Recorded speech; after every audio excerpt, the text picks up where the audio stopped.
Hi. So this morning I got up and had a big to-do list in my head, and I came down on the porch with my coffee to write it. But this line that came to me in the car yesterday while we were driving home from Boston kept coming back to me, so I wrote that instead, and it turned into a poem. And I thought I would try something different and read it out loud. So here it is. Who is more human? And then I found this E. Cummings quote, "You and I, more than you and I, because it's we," which fit really perfectly. So here it goes. But I'm looking at my computer screen, so that's why I'm not going to be looking at you the whole time. Okay. Who is more human than you and I?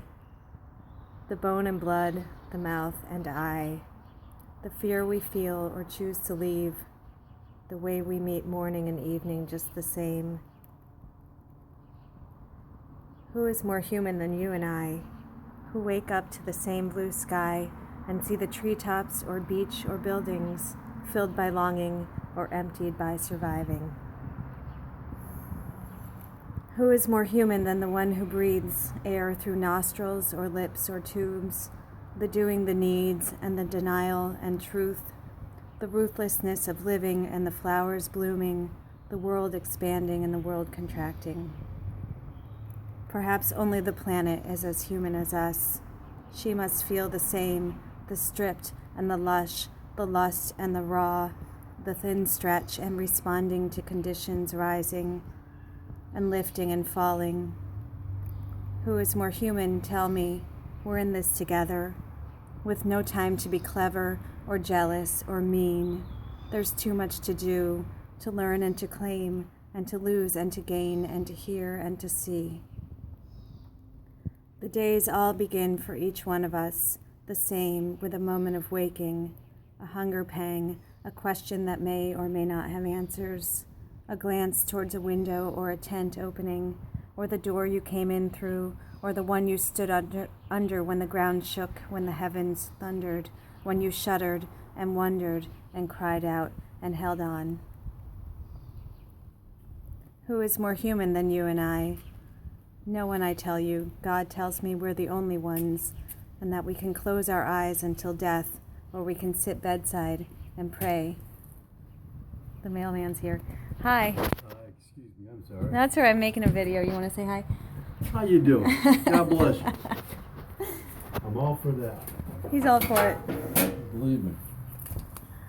Okay, sorry. Excuse me. Mail break. Excuse me for interrupting. You have a great weekend. You too. Take Thanks. care. You too. Okay, where were we?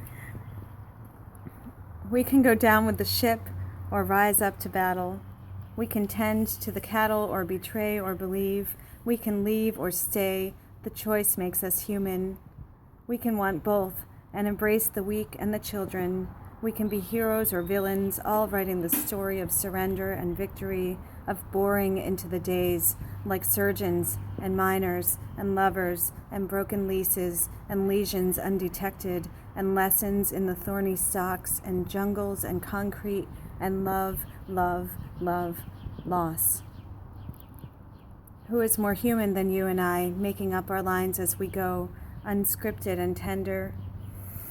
Today is the day for hugging the curves, for holding the wheel, for a still point, a subtlety, a sudden appearance for our reasons for being, for moving cross borders, harsh wind, mortar fire, or nothing to report, or simple errands, or none of these.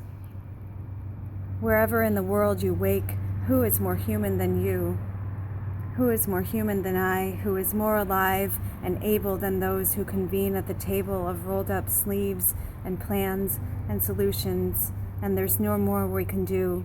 And I'm sorry, and tissues and tears and good news and all the thoughts we have and don't speak.